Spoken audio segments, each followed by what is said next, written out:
ఈనాడు చదువుకున్నటువంటి లేఖన భాగము కీర్తన గ్రంథము నుండి 123వ యాత్రా కీర్తన. యాత్రా కీర్తన అన్నప్పుడు వెళ్ళేటప్పుడు అలాగే తిరిగి వచ్చేటప్పుడు రెండు కూడా ప్రయాణాలే. కానీ ఈ 123వ కీర్తన యాత్ర వెళ్ళేటప్పుడు పాడుకునేదగిది. అంటే యెరూషలేము ఎత్తైనటువంటి పట్టణము, దేవాలయము ఎత్తైన స్థలంలో ఉంటుంది కాబట్టి వెళ్ళేటప్పుడు ఆరోహణము, వెళ్ళేటప్పుడు పాడుకునే కీర్తన. మీకు ఆ వచనాలే మీకు అర్థమైపోతూ ఉంటాయి. ఈ కీర్తన అనగా 123వ కీర్తన 121వ కీర్తనకు పోలి ఉంటుంది. కొండల తట్టు నా కన్నులు ఎత్తుచున్నాను, ఎక్కడ నుండి నాకు సహాయం వచ్చును అనే వచనాలు చదువుతున్నాను. ఆకాశమందు ఆసీనుడు అయిన వాడా, నీ తట్టు నా కన్నులు ఎత్తుచున్నాను అని ఇలాగ కొంచెం పోలిక కలిగినటువంటి కీర్తనగా కూడా మనకి కనబడుచున్నది. ఏదేమైనాను సరే ఈ కీర్తనలో కొన్ని ప్రాముఖ్యమైన విషయాలు ధ్యానమునకు ఉన్నను. ఆ కొన్ని ప్రాముఖ్యమైన విషయాల్లో ఒక ప్రాముఖ్యమైన విషయం ఏంటంటే దేవుని వైపు చూడుడి, ఆయన వైపు చూడుడి అనే ఒక చిన్న సందేశము నేను మీకు ఇవ్వాలని ఈ కీర్తన చదివించాను. ఈ యొక్క బైబిల్ గ్రంథము ప్రారంభం నుండి ఎన్నో సంఘటనలు మనము చూస్తే, ఉదాహరణకి మొదటి సంఘటనయే సర్పము వచ్చి అవ్వతో మాట్లాడిన తదుపరి ఈ పండు తినుటకు ఆహారమునకు చాలా మంచిదిగాను, కన్నులకు రమ్యమైనదిగాను, వివేచనకు చాలా ఉపయోగదాయకమైన పండుగ ఈ అవ్వగారు చూచారు. దాన్ని ఆ విధంగా చూడడం జరిగింది. ఆ దేవుని వైపు చూడకుండా ఈ లోకంలో దేని వైపు చూసినా సరే మన యొక్క జీవితాలు ఏమైతావి, వెంటనే శాపగ్రస్తులు అయిపోయారు. దేవుని ఆశీర్వాదమునకు వారు దూరం అయిపోయారు. దేవుని సన్నిధి నుండి వారు త్రోసివేయబడ్డారు. చూచే విధానంలోనే దేవుని వైపు మన మనసును మన దృష్టిని కేంద్రీకరించకుండా కొంచెము ఈ లోకములో చూస్తే, చూడకుండా ఎలాగంటే ఆ చూపు కాదమ్మా, నీ యొక్క ఆలోచన మీ యొక్క సమస్తము కూడా కేంద్రీకరించి ఉంటుంది. అది చూడడం అంటే ఈ లోకంలో నాకు అది కావాలి, అది కావాలి, ఇంకా నేను ఇది చెయ్యాలి, ఈ మనసు అదే చూడడం అంటే. దేవుని వైపు మన యొక్క ఉద్దేశాలు, తలంపులు ఇవన్నీ కూడా కేంద్రీకరించి ఉండకుండా లోకము వైపు కేంద్రీకరించి అంటే చూస్తే మన యొక్క జీవితాలు శాపముగా మారిపోతాయి. దేవుని ఆశీర్వాదం నుండి మనము తొలగిపోతాం. దేవుడు తన సన్నిధి నుండి మనల్ని త్రోసివేసేస్తాడు. ఈ ఒక్క సంఘటనే కాదు, లోతు గారి యొక్క భార్య, దేవుడు అనుగ్రహించే మహిమేమో పక్కన ఉన్నది ఎదురుగా. దేవుడు అనుగ్రహిస్తున్న రక్షణ, ఆయన మహిమను చూడకుండా ఈ లోకపరమైన విషయాలు, తన యొక్క గతకాలపు మేడలు మిద్దులు జీవితము, లోకము మీద తన మనసును, తన దృష్టిని నిలిపింది. వెంటనే ఎందుకు ఉపయోగదాయకముగా లేనటువంటి నిష్ప్రయోజకురాలుగా ఆమె మారిపోయింది. అలాగనే ఈ గెహాజీ గారు దేవుని సన్నిధిలో తన మనసును మరి తన గురువు గారితో మరి కలిపి ఆయన కూడా దేవుని పైన మనసును కేంద్రీకరించాలి. కానీ అన్యుడైనటువంటి సిరియా దేశపు సైన్యాధిపతి అయినటువంటి నయమాను తెచ్చినటువంటి ఈ లోకపరమైన విలువైనటువంటి వస్తువులు, వస్త్రాలపైన తన మనసును, తన చూపును కేంద్రీకరించాడు. ఈ లోకపరమైనటువంటి అతగాడికి ఉన్న కుష్టి వ్యాధితో వంశమంతా కూడా, కుటుంబం అంతా కూడా బాధింపబడి ఉన్నది. క్రీస్తును చూడకుండా పేతురు నీటిని చూచాడు, వెంటనే మునిగిపోసాగాడు. ఇలాగా ఎన్నో బైబిల్ గ్రంథంలో దేవుని వైపు చూడకుండా మనము ఈ లోకపు విషయాలపైన మన చూపును, మన మనసును కేంద్రీకరిస్తే ఈ రీతిగానే శపించబడతాము, దూరం అయిపోతాము, మునిగిపోతాము, నిష్ప్రయోజకులుగా మారిపోతాము. ఇంకేదో ఏమీ కూడా లబ్ధికరమైన జీవితం, మనము ఆనందకరమైన సమాధాన జీవితము జీవించలేం ఈ లోకపు విషయాలు ఈ లోకంలో మనం చూసినంతకాలము. కాబట్టి ఈ దినాన కీర్తన ఆధారంగా నేనేమి చెప్తున్నానంటే మీరు దేవుని వైపు చూడండి, ఆయన వైపు మీరు చూడండి అని. ఎందుకు అంటే ఒక కారణము, దేవుడు నిన్నే చూస్తున్నాడు. మీకు అందరికీ వాగ్దానాలు చాలా వరకు ఎక్కువ ఇవే వచ్చుంటాయి. అంటే అన్నట్లో ఇవి ఎక్కువగా ఉంటాయి. ఏమిటంటే ద్వితీయోపదేశ కాండము 11వ అధ్యాయము 12వ వచనంలో ఉంచబడినటువంటి ఒక చక్కని మాట. ద్వితీయోపదేశ కాండము 11వ అధ్యాయం 12వ వచనము.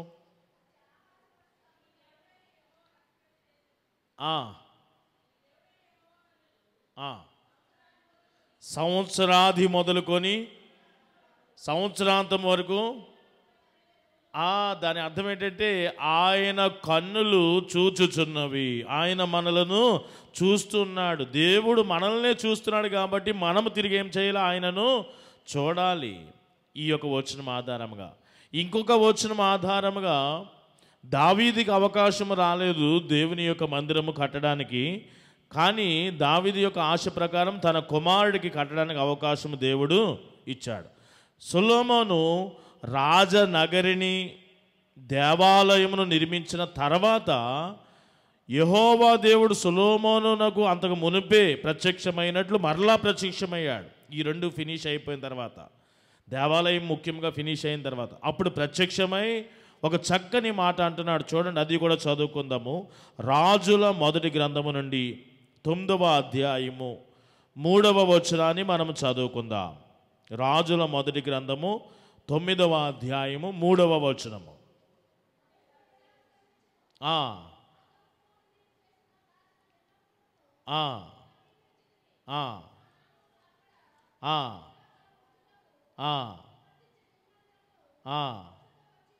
పరిశుద్ధపరిచి ఉన్నాను.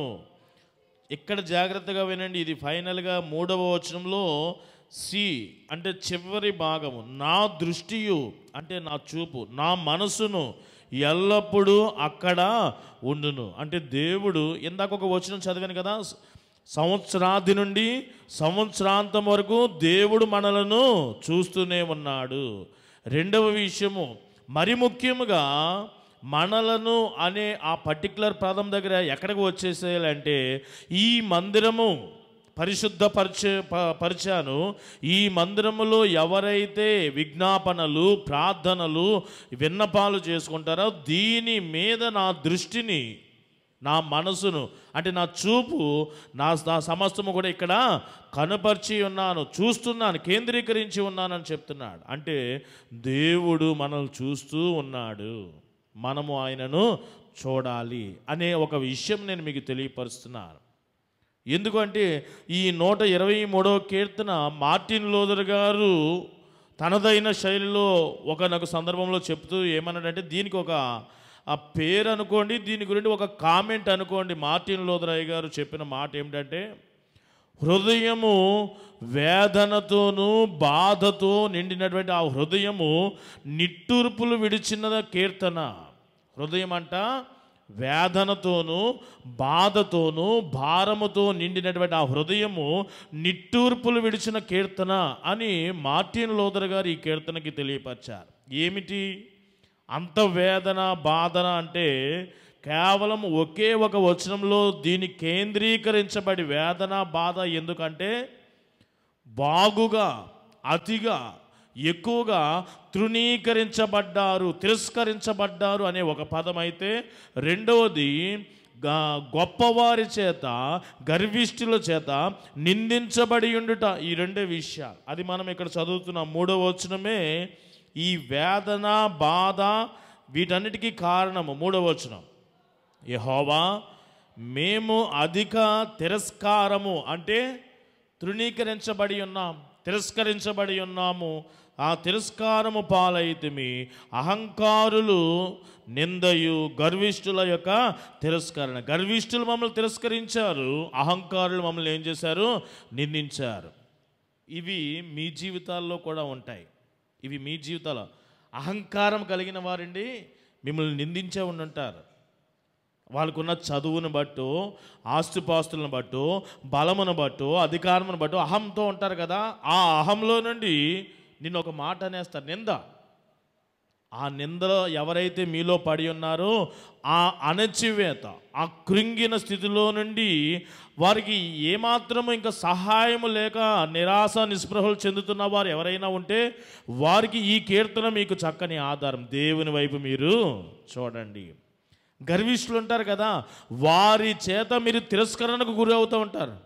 మాకు పాడడం వచ్చునులే, నాకే వాక్యం వచ్చునులే అంటే మన యొక్క పరిధి కొలది నేను మాట్లాడుతున్నాను. ఇంకా మీ ఉద్యోగాలలో నీ డిపార్ట్మెంట్ వేరు, అంటే మీ ఉద్యోగం, ఇది నా డిపార్ట్మెంట్, నీకు అంత రాదులే, అంత ఎక్కువ మాట్లాడిన అవసరత లేదు.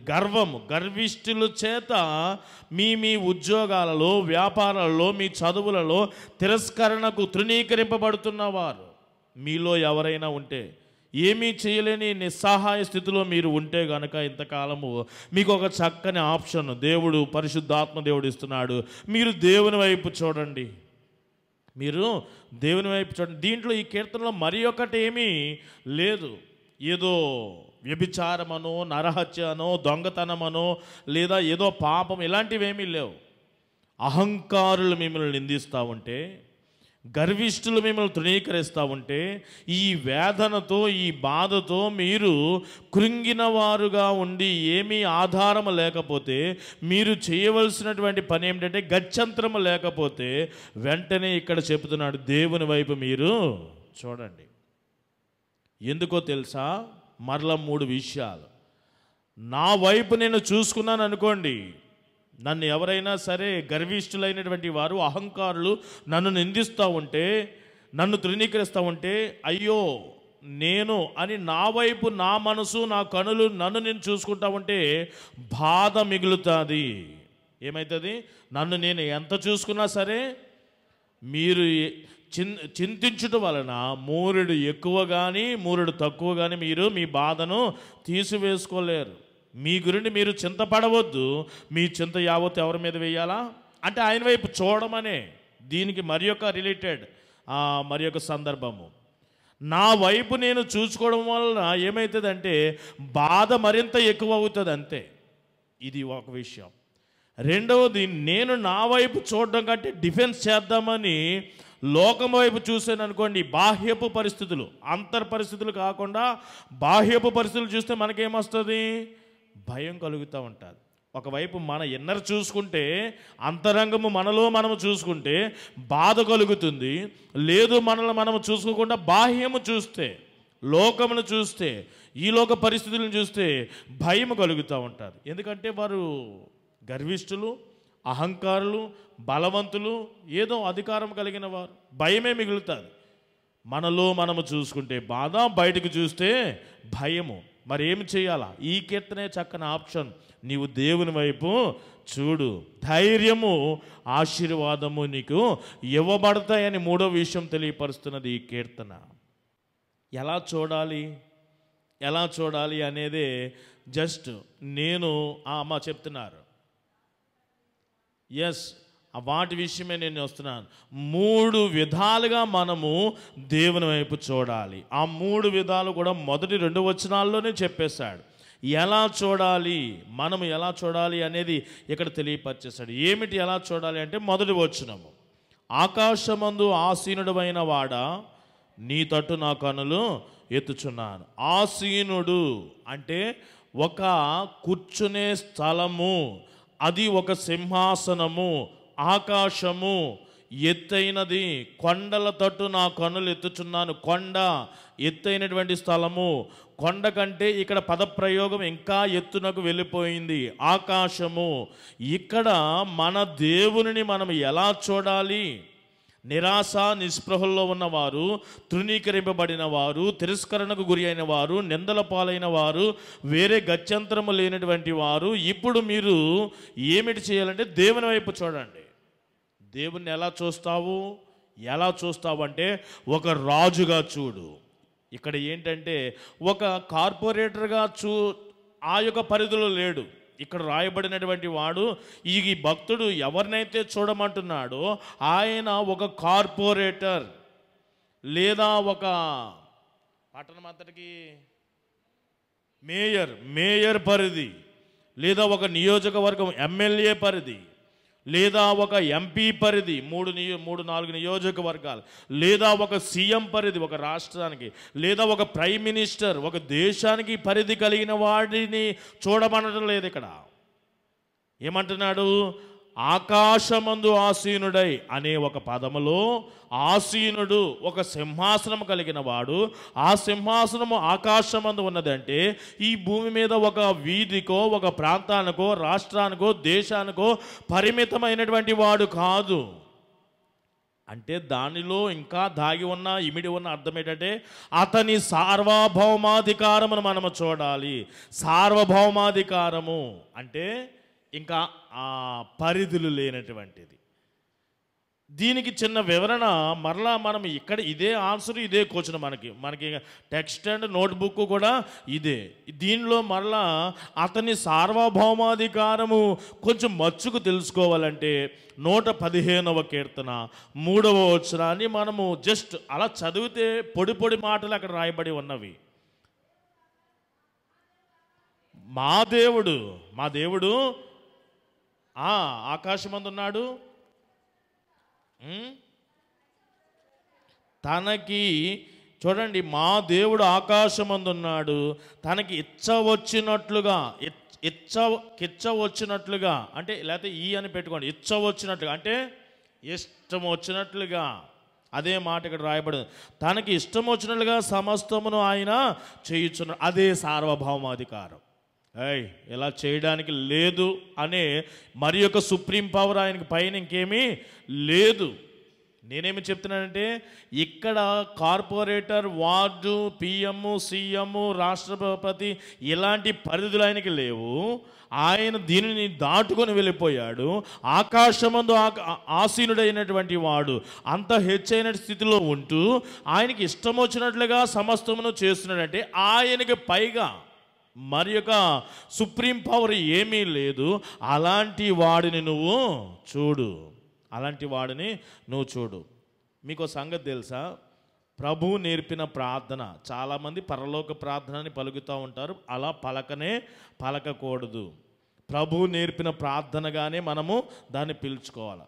ఇది మీరు ప్రతిరోజు కూడా చెప్పుకుంటూ ఉంటారు కదా, ఆరాధనలో మనం చెప్పుకుంటూ ఉంటాం. దీనిలో గ్రహించవలసిన చాలా ప్రాముఖ్యమైన విషయాలు ఉన్నాయి. క్యాజువల్గా వెళ్ళిపోతూ ఉంటుంది బండి. కానీ కొన్ని ఏంటంటే ఇక్కడ ఈ కీర్తనలో దేవునినేమో ఏకత్వమును సూచించే పదమును వాడుతూ ఉంటాం. పదప్రయోగము అర్థమైందండి. పరలోకమందున్న మా తండ్రులారా అని మనం పిలవము. తండ్రి ఏకవచన సంబోధం. ఆ త్రిమూర్తుల వారిని ఏకదేవునిగానే సూచిస్తున్నాము. ఇది గమనించండి. రెండవది, ఇదే ప్రార్థనలో మన దగ్గరికి వచ్చేసరికి, నీ దగ్గరికి వచ్చేసరికి, నా దగ్గరికి వచ్చేసరికి ఏకవచన పద ప్రయోగం ఉండదు. అంతా బహువచనమే. సుమారుగా 4 సార్లు మన గురించి మనం ప్రస్తావించుకుంటున్నప్పుడు మా అనే పదప్రయోగ బహువచన ప్రయోగమే ఉంటుంది ఈ యొక్క ప్రభు ప్రార్థనలో. చెప్పగలరా ఒకసారి?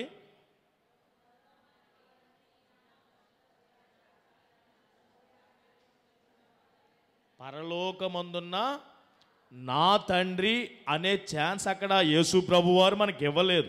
కలిసే ఉండండి దాని అర్థము.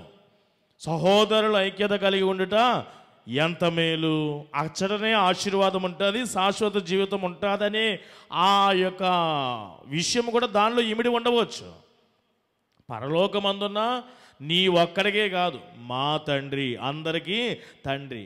అక్కడ అయిపోయింది కదా, మరలా కొంచెం కంటిన్యూషన్. 1 అయ్యింది. 2 పరలోకమందున్న మా తండ్రి,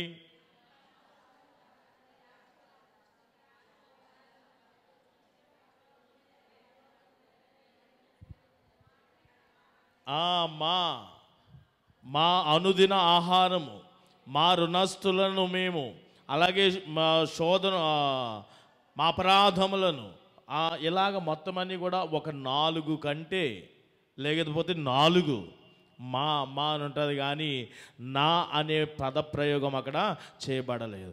అక్కడ ఆకాశమందు ఏమి జరుగుతుందో నీ చిత్తము భూమి మీద కూడా అలాగే జరగాలి అని అనుకుంటా ఉంటాము.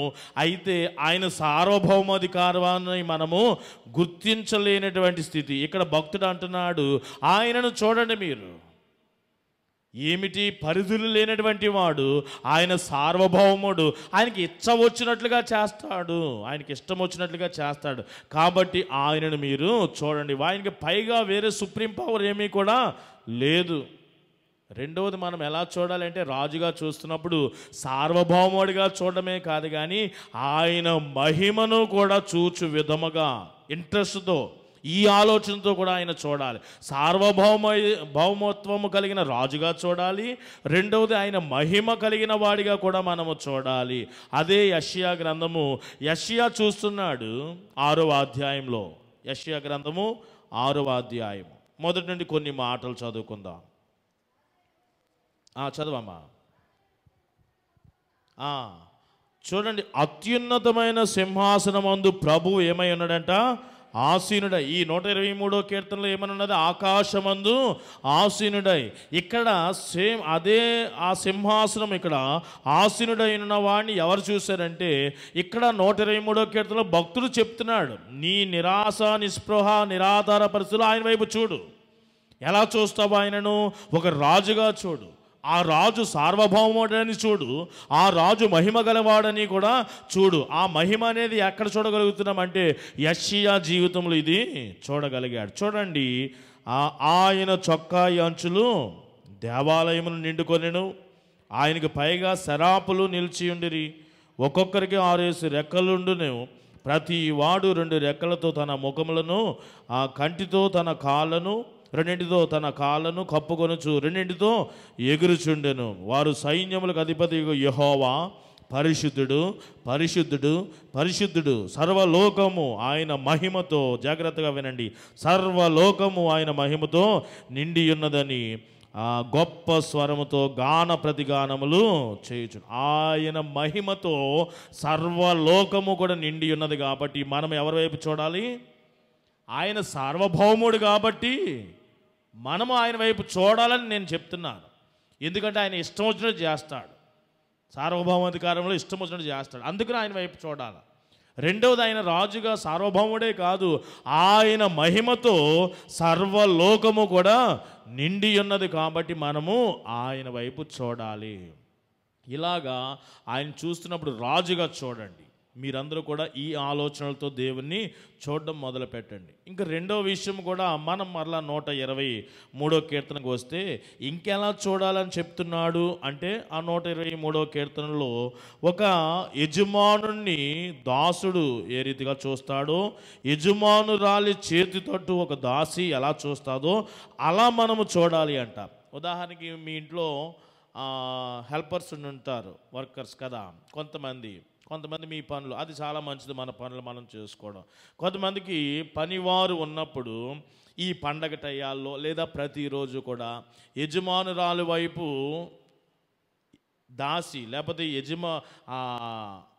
పని అమ్మాయి, పని ఆవిడి లేకపోతే దాసుడు యజమానుడి వైపు ఎలా చూస్తూ ఉంటారు?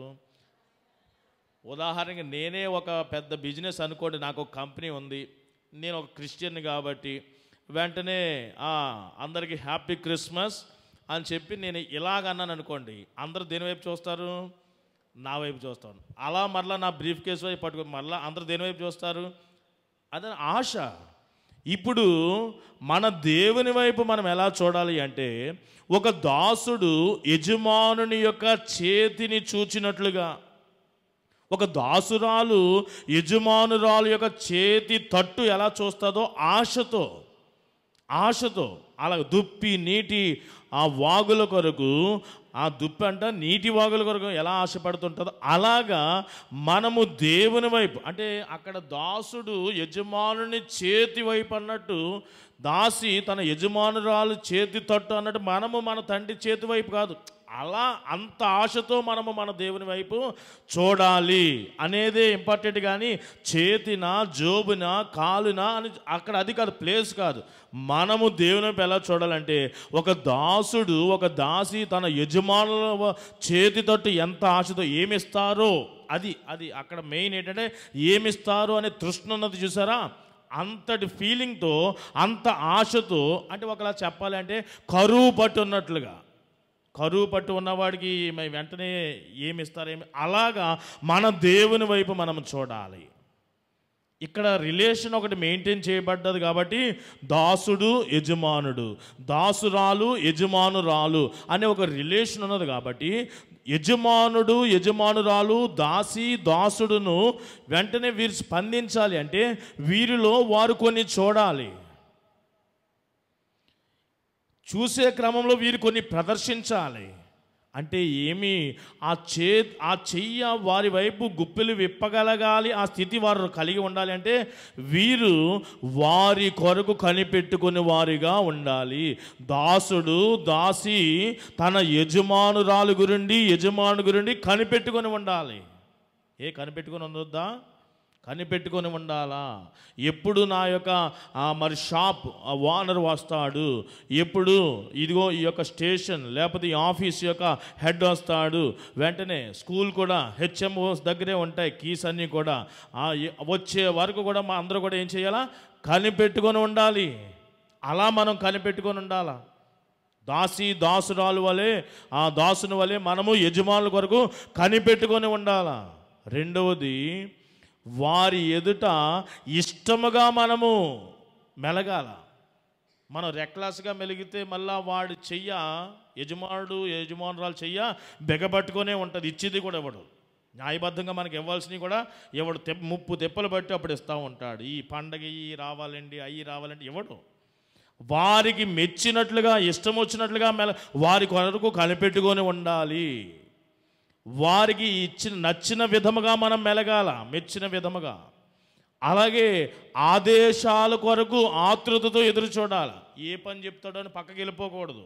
యజమానుడు యజమానురాలు ఏం ఆదేశిస్తాదో ఆ గిన్నెలు కడుగు, ఈ ఫైల్ పట్టురా, నువ్వు అక్కడికి వెళ్ళి ఆయన కలు, ఎప్పుడు ఆదేశిస్తారో ఆదేశాల కొరకు ఎదురు చూడాలా. అలాగనే వెంటనే ఆదేశానికి అనుకూలంగా స్పందించాలి. వెంటనే వెళ్ళి రామన్నారు కదా, అరే ఆఫీస్కి వెళ్ళి వారిని కలు అంటే వెళ్తానని చెప్పి సిన్సియర్గా ఇక్కడి నుండి అక్కడికి సిన్సియర్గా వెళ్ళి వాడు వెళ్ళిపోయాడు ఎక్కడికో. వీడు గంట అయింది, 2 గంటలు అయింది, మధ్యాహ్నం ఒక పూట అయిపోయింది, సాయంకాలం అయింది, వీడు రాడు. ఫోన్ చేస్తే, సార్ మీ పని మీద ఏమన్నాడు, నా పని మీద ఉంటే ఇంత టైం ఏంటి, అదే సార్ వెళ్ళమన్నానంటే, ఎప్పుడో వెళ్ళడం కాదు, సిన్సియర్గా ఆ పని నిమిత్తమే వెళ్ళాలి. కానీ వీడి మధ్యలో ముచ్చట్లన్నీ చూసుకొని ఒక టైము పద్ధతి పాడు లేకుండా ఎప్పుడుకో ఆ పని మీదే ఉన్నానని వెళ్తే అది అవ్వని పని. అలాంటి దాసుడికి ఇదిగో ఈ చెయ్యి విప్పబడదు. ఈ దినాన మనము ఆయన వైపు, ఆకాశమందు ఆసీనుడైనటువంటి సార్వభౌముడైనటువంటి రాజు వైపు చూడాలి. మహిమతో, ఆయన మహిమతో సర్వలోకము నిండి ఉన్నది కాబట్టి ఆయన వైపు చూడాలి. అలాగనే ఇక్కడ ఒక దాసుడు, ఒక దాసి తన యజమానురాలి చేతి తట్టు వైపు ఎలా చూస్తామో ఆశతోటి అలా చూడాలి, అలా చూడాలి. అలా చూస్తూ ఇవన్నీ చేసి మనం ఏం చేయాలంటే, ఆ యజమానురాల దగ్గర దాసిగా దాసుడిగా మనం ఏం చేయాలంటే నమ్మకత్వమును ప్రదర్శించాలండి. యోసేపు చూడండి, నమ్మకమైనటువంటి. మోషేని చూడండి, నా ఇల్లంతటిలో అలాంటి నమ్మకత్వము వారికి మనం ఇవ్వగలిగితే వెంటనే గుప్పిలేమిటి మొత్తం అన్నీ కూడా నీవే, ఆయనవన్నీ నీవే.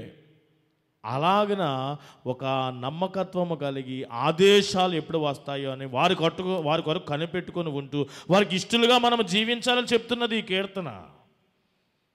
నువ్వు గర్విష్ఠుల చేత తృణీకరించబడుతున్నావా? తిరస్కరణకు గురి అవుతున్నావా? అహంకారుల చేత నిందింపబడుతున్నావా?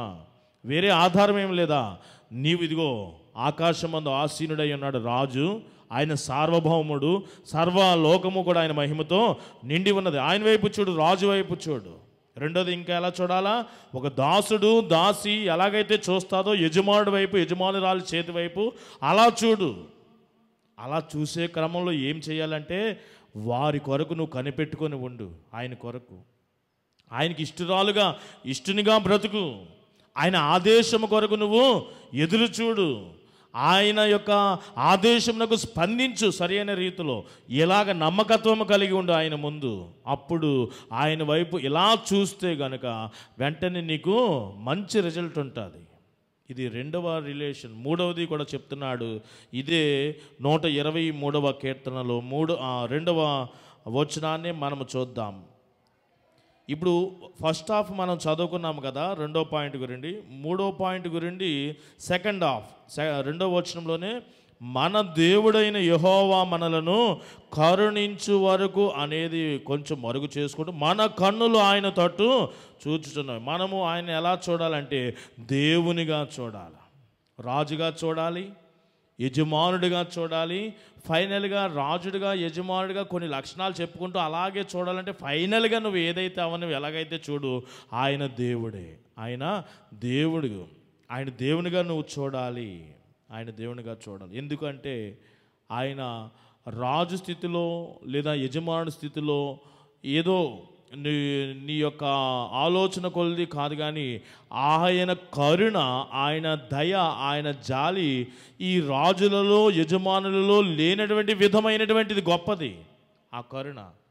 ఎందుకంటే అలాంటి కరుణ ఎక్కడ కూడా లోకంలో లేదు. ఆయన కరుణ కొరకు, ఆయన జాలి దయ కొరకు మనం ఆయన ఎలా చూడాలి, దేవునిగానే చూడాలి. అదే ఇక్కడ రాయబడి ఉన్నది. మన దేవుడైన యెహోవా మనలను కరుణించు వరకు మన కన్నులు ఆయన తట్టు చూడాలి, దేవునిగా మాత్రమే ఆయన చూడాలి. ఇలాగ 3 విషయాలు మనకి చెప్పడం జరిగినది. ఒకవేళ మీరు అలా చూడగలిగితే గతించిన పాత సంవత్సరము, పాత దినములన్నీ కూడా ఒకవేళ చేదైన అనుభవాలు ఉంటే, చీకటి జీవితాలుగా మీరు ఉంటే, వెంటనే ఆయన వైపు చూచిన వెంటనే మీ జీవితాలు ఏమైపోతాయో తెలుసా, వెలుగుగా మారిపోతాయి. కీర్తన చెప్తున్నది దీనిలో మరి ఒక కీర్తన. ఒకసారి ఆ వచనం చదువుదాం. 34వ సంకీర్తన 5వ వచనం మనం చదువుకుందాం. దేవుని వైపు మీరు చూస్తే గనుక ఈ సంవత్సరం అంతా కూడా మీ జీవితాలు ఇలా ఉంటాయి. వారు ఆయన తట్టు చూడగా వారికి ఏం కలిగిందంట, వెలుగు కలిగెను, వారి ముఖములు ఎన్నడూ కూడా ఇంకా లజ్జింపకపోవును. మీరు ఒకవేళ అన్నావలే ఈ పండు తినుటకు ఆహారము చాలా మంచిదిగాను కన్నులకు రమ్యమైనదిగా అన్నది లోకంలో ఉన్న వాటిపైన ఈ అతని భార్య, లోతు భార్య ఈ లోకపు విషయాలను వెనుతిరిగి చూసినప్పుడు, గెహాజీ అన్యుని యొక్క వస్తువులు ఆభరణాలు చూసినప్పుడు, పేతురు ఈ లోక సంబంధమైన నీటిని చూసినప్పుడు ఎలాగున వారు శపించబడ్డారు, మునిగిపోసాగారు, దేవుని ఆశీర్వాదాలు దూరం అయిపోయారో ఆ విషయాలు నేను మీకు తెలియపరుస్తూ, ఒకవేళ గతకాలపు దినాలు మీరు అలా అయిపోయారేమో, ఒక గెహాజీ వల్లే మీరు ఈ లోకపు విషయాలను చూసారేమో, ఒకవేళ పేతురు వల్లే ఈ లోకపరమైనటువంటి సమస్యలు అనే ప్రవాహం మీదకి వస్తున్నప్పుడు దానిని చూచారేమో, లేదా కొన్ని విషయాలు నిన్ను రమ్యమైనవిగా నీ కన్నులకు నిన్ను ఆకర్షించేయేమో, శపించబడ్డావేమో, గతకాలం అంతా కూడా విడిచిపెట్టబడ్డావేమో, త్రోసివేయబడ్డావేమో. ఈ దినాన్ని ఏమంటున్నానంటే మీ చీకటి జీవితాలు, మీ శాపకరమైన జీవితాలు ఒక చక్కని ఆశీర్వాదకరముగా, వెలుగుకరముగా మారిపోవాలంటే మీరు ఎవరి వైపు చూడాలా, ఆకాశమందు ఆసీనుడు అయిన రాజు వైపు, యజమానుడి వైపు, దేవుని వైపు, మన దేవుని వైపు మీరు చూడాలి. ఎందుకు? ఆయన సంవత్సరాది నుండి సంవత్సరాంతం వరకు నిన్నే చూస్తున్నాడు. ఎందుకు ఆయన వైపు చూడాలి? ఈ మందిరంలో చేయబడుతున్న ప్రతి ప్రార్థన మొర వినాలని ఆయన మనసు, ఆయన దృష్టి ఇక్కడ నీ మీద నిలిపాడు కాబట్టి నీవు ఆయన వైపు చూడు. ఈ 3 కోణాల్లో చూడు. అప్పుడు నీకు వారు ఆయన తట్టు చూడగా వారి జీవితాలు, మీ జీవితాలు ఏమైపోయాయి, వెలుగుమయమైపోయాయి. ఇంక మీ ముఖాల్లో లజ్జింపకపోవడం, ఏడుపు, రోదన, కృంగిపోవడం అయ్యేముండవు. ఇంక ఈ సంవత్సరం మీకు వెలుగులే. అంత మాత్రమే కాదు, వెలిగింపబడిన మీరు మరింతగా గత కాలంలో ఎందుకు ఏ విషయాల్లో బలహీనులైపోయారో ఈ సంవత్సరం అంతా కూడా వెలిగింపబడిన వారిగా మాత్రమే కాదండి, బలవంతులుగా మారిపోతారు ఆయన వైపు చూస్తే. యెషయా గ్రంథము మీ అందరికీ వచ్చినటువంటి కీర్తన అధ్యాయము 40:31 వచనము, యెహోవా కొరకు ఎదురు చూచువారు. మీరు దేవుని వైపు చూడండి. వెలిగింపబడిన జీవితాలుగా మాత్రమే కాదు, మీరు బలమును పొందుకుంటారు. అలసట ఉండదు. ఇంక ఈ సంవత్సరం సొలసిపోయిన స్థితి ఉండదు మీకు. దేవుని వైపు చూస్తూనే ఉండండి. ఇది రెండవ విషయము. సమయమైంది కాబట్టి ఇంకొక మాట నేను చెప్పి జస్ట్ వివరణ లేకుండా హెబ్రీ పత్రిక 12వ అధ్యాయము 2వ వచనము సులువుగా చిక్కులు పెట్టు. ఆ యొక్క శ్రమలను శోధల నుండి మనము తప్పించుకొని ఏం చేయాలంటే విశ్వాసమునకు కర్తయు దాన్ని కొనసాగించువాడైన యేసు వైపు చూస్తేనే మన ఎదుట ఉంచబడిన జీవన యాత్రలో మనం సులువుగా వెళ్ళగలుగుతాం. మన జీవితం సాఫీగా సాగిపోవాలంటే దేవుని వైపు చూడాలి. మనము బలము పొందుకోవాలంటే దేవుని వైపు చూడాలి. మన జీవితాలు వెలుగుగా మారిపోవాలంటే దేవుని వైపు చూడాలి. దేవుడు మనల్ని మనకంటే ముందుగా ఆయన చూస్తున్నాడనే విషయమును గుర్తెరిగి ఆయన వైపు మీరు చూడండి. మీ జీవితాలు వెలుగుగా బలముగా ప్రయాణం చాలా సాఫీగా సాగిపోతుంది. అరణ్యంలో కూడా వారు నా ఇత్తడి సర్పమును చూచి వారు బ్రతకగలిగి. ఇలాంటి విషయాలు చాలా ఉన్నాయి, వేరే వేరే టాపిక్. కాబట్టి దేవుని వైపు చూడడం అనేదే నా సందేశం. మీ జీవితాలు బాగుంటాయి, ఆశీర్వాదకరంగా ఉంటాయి. ఆ విధముగా దేవుని వైపు చూడండి. పరిశుద్ధాత్మ దేవుడు మిమ్మల్ని వెలిగించి బలపరిచి మీ ముందున్న యాత్రలో సాఫీగా మిమ్మల్ని విజయవంతంగా నడిపిస్తాడు. అట్టి కృప పరిశుద్ధాత్మ దేవుడు మీకు దయచేయును గాక. ఆమేన్.